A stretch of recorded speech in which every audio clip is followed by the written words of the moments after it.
Good afternoon, Ernest, and welcome to Business Spotlight Interview. I really appreciate you taking the time to spend with us today. Yeah, great. Great to be here. Thank you, Colin. Appreciate it. You're welcome. So to get started, Ernest, maybe just a little bit of background on yourself, your business that you own, and how long you've been in business. I've been in the executive search industry for decades.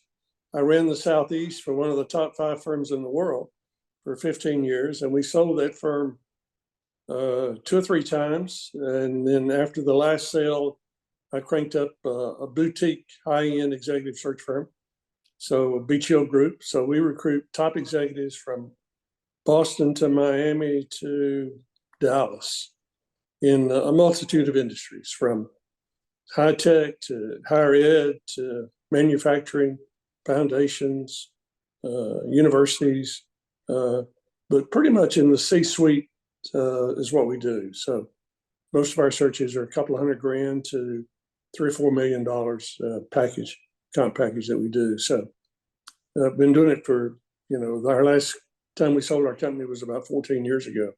So our little boutique firm has been in business doing well for over a decade now. So yeah. So anytime you can sell something more than once, that's a good day, my friend. So well done. Yeah. We actually sold the firm. I formerly was a city executive for one of the major banks and started my own executive search firm. I ran it for about 10 years. I got a call one day from New York, one of the top executive search firms in the world, says, "We need an Atlanta office. We'd like to buy your firm, put you on the board, and we're in 65 countries." And I thought, that sounds exciting. So for the next 15 years, we had partner meetings all over the world, and it greatly expanded my expertise because I initially recruited bankers, and now I'm just as comfortable recruiting a CEO of a bank as I am a high-tech guy or president of a university or whatever. So pretty diverse background in that sense. Excellent. Yeah, wisdom comes through experience. I can speak from personal knowledge about soliciting support or being solicited by some of the executive search firms. So excellent. That's fantastic. So seasoned expert in the industry, which is always a benefit to everyone. So when you think of success, Ernest, I mean, you've been at this quite a while and have a lot of learning. When you think about success, who's the first person that kind of comes to mind that frames success for you? You see people like Bill Gates and others, but you wonder how they can be that eminently successful. I mean, it's I think Elon Musk, I think this week had a $5 billion fluctuation in his net worth, and you're out here struggling and being very successful in life, but you got to really have a real knack to accumulate those kinds of net worths that is somewhere right at the edge of my grasp, I think. So yeah, maybe several of us. So what would you consider maybe some of your richest or biggest learnings? Even at this long time, you bought and sold, you started from new. So what do you think is some of the key learnings that you've had over that established career? My decade in banking taught me a lot of good business rules. One is we've never had any debt. We had debt in one of the first firms that I sold to, and over a very short period, we got rid of that debt at my insistence. I was chair of the finance committee on the board and what have you. So I think running a good, sound business means to watch every dollar well. For my clients as a banker, I used to have to counsel businessmen to, you're starting to do very well. You can probably ought to wait before you buy that 80-foot boat and things like that. So it just, I think being conservative financially, it really makes for a sound business model. So yeah, that's sage wisdom, because businesses have a lot in common, and managing your finances is clearly one of those, right? So what do you see for the future for Beech Hill Group from look out 2, 3, 4, 5 years? What are you aspiring to achieve in that phase?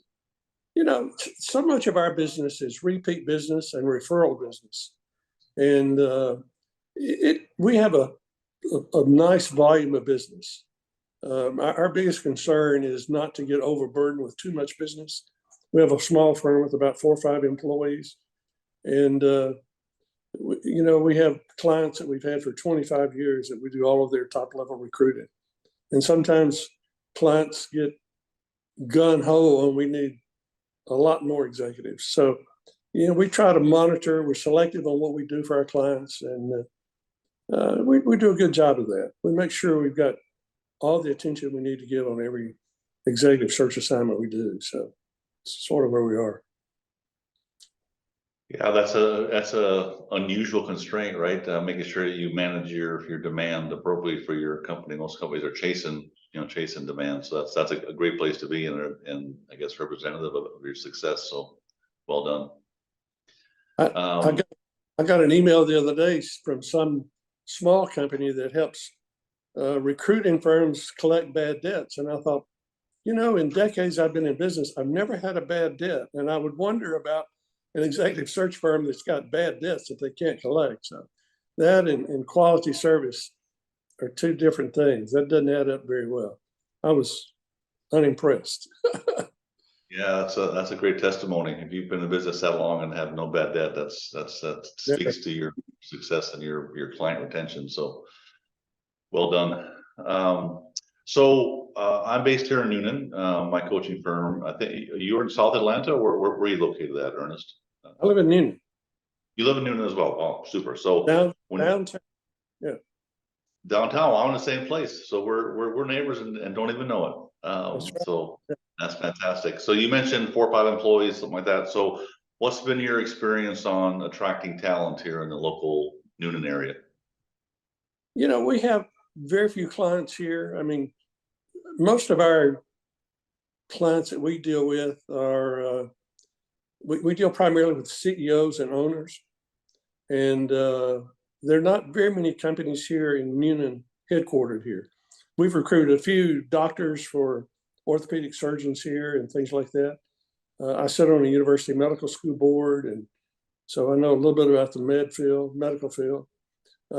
Our clients are really from Boston to Miami, up and down the East Coast. We just finished a CFO, Chief Financial Officer search in Mississippi. We're doing a top level search for a foundation in Oklahoma. We just finished 2 more searches in Naples, Florida, in the charter education field for a Chief Financial Officer. So our clients are pretty scattered up and down the East Coast, and in a multitude of industries, quite frankly. So we also do a lot of business with PE firms, private equity firms, in their portfolio companies. And we've got PE firms from New York to Boca Raton that we do recruiting for them in some of their portfolio companies. And the PE firms, the private equity firms, they own businesses in every conceivable industry, from making truck tires to whatever. So you got to be pretty nimble when a private equity firm calls you to make sure you can knock the ball out of the park for it. Excellent. Yeah, PE firms is something that really do interest me personally. So my ears are always perked when you talk about PE firms. As you know, I own a business coaching firm here, locally, and work with a similar kind of client prospects that clients that you do. So as a business coach, I have to ask the question. And you and me, at the age we are, we're probably more of a remember being a coach versus being coached. But if you reflect back on, when you maybe your junior tenure, et cetera, and your journey, is there any sort of coach that comes to mind that influenced you personally, and why? When we first sold our first firm, we'd been operating for about 10 years and sold to a New York firm that was in 65 countries. It was a good learning curve there internationally. We picked up clients, and even today, we still have clients in Europe that have operations in Georgia. And the ability to service those clients, I remember meeting with some clients in the Netherlands, and we did a CEO for their US operations based in North Atlanta. When we made the presentation in the Netherlands, we had translated the presentation into Flemish language, into the Dutch language. And we were, I guess, halfway through the hour-long meeting, when they looked up at me and said, "Do you read Dutch?" I said, "No." I said, "But this is in Dutch." I said, "Well, I know what it says," but they just, it had a special touch for them that we had gone to that kind of preparation for the meeting. And we really study our clients well in terms of how they fit into the marketplace, who their competitors are, and do our homework exceptionally well. So that goes a long way with clients. They appreciate that. Yeah, that's that's good advice. Definitely researching your prospects and your potential clients is a big deal, right? Coming in as learned as you possibly can before the meeting. So yeah, I totally can appreciate that. You and I are quite a ways away from our 18-year-old self, and you've been, raging successful, it sounds like, which is fantastic. But if you go back to your 18-year-old self and give her some advice, maybe to make the path easier, make it more successful, your legacy bigger, anything, what advice would you give your 18-year-old self looking back at your journey today? I went straight out of high school, straight to college. I don't think I realized how important it was to have solid educational credentials. I knocked out an undergraduate degree, came to work in Atlanta with CNS Bank, and they were gracious and paid for an MBA. And then I've been on to Harvard for some management courses. But so many executives just don't appreciate how well regarded solid education is. I mean, we're doing a search for one of the largest foundations in the country now, and they're absolutely requiring a minimum of an MBA for this search. And I've talked to a lot of excellent candidates that have never had an hour of education past their BA degree or BS degree.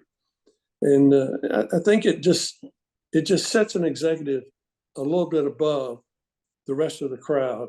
And I contribute part of my success to having multiple degrees and having a little bit of time at Harvard as well. So it's exciting. I wish as an 18-year-old, I had a better feel for it. I mean, I went right through college and all that, but I just didn't realize the importance of making that happen. And now kids, the graduation rate in universities now is, 54%, 40 to 54%. It's just unbelievably sad. There's no excuse for it. Yeah, we have a saying here at Action Coach that you can't outlearn your earning, right? So or you can't I said it backwards actually. You can't out earn your learning. So yeah, I mean, life is all about continuing education, both personal, professional, and educational. And if you're not going to invest in yourself, then it's going to, you have a ceiling. If you keep learning, there is no ceiling, right? So that's right. That's right. Well said, my friend. So last question, free form. Just want to make sure any viewers or subscribers would have a chance to contact you, reach out, learn more about you and the Beech Hill Group. So anything you want to provide as far as contact information, newsletters, etc., just to give the viewers a chance to get in touch. Yeah, we have a website, Beech Hill Group, and it's Beech as in the tree, BEECH, Beech Hill Group. It gives contact information there and email and phone numbers. And we're open to assisting people if they need some top talent. That's what we do, and we do it in spades for our clients. We guarantee that anyone we assist in recruiting for one of our clients will be with them for at least a year. If they leave for any reason under the sun, we'll replace that executive free. And in doing thousands of searches, Colin, we've never had to replace an executive that we recruited. Never. It's fantastic. We here at Action Coach believe in both guarantees and a unique selling proposition. We call it USP, and you have both. So well, you're well down the path of success, my friend. One of the other things from our referral business, Colin, I have a foundation. I host one of the largest policy meetings on the Georgia coast at Sea Island every year. This is our 28th year coming up. We have 400 to 500 people there, mostly CEOs from around the Southeast there. And our speakers are, Governor DeSantis, Clarence Thomas, Mitt Romney, Steve Forbes, Governor of Tennessee, Bill Lee, and on and on. So that's been a great, for the last 28 years, a great source of contacts for us. We merged that foundation into the Heritage Foundation in DC last year. So it's continuing on and does a tremendous amount of referral business and contacts throughout the Southeast. So it's exciting. Very exciting. Yeah, you're dancing in some tall cotton, my friend. That's good. Love it. One of the things executives need to do, though, is to give back. So we've started foundations here in Newnan that over the years we've started a pregnancy counseling foundation. We've saved 4,000 children from being aborted in this county.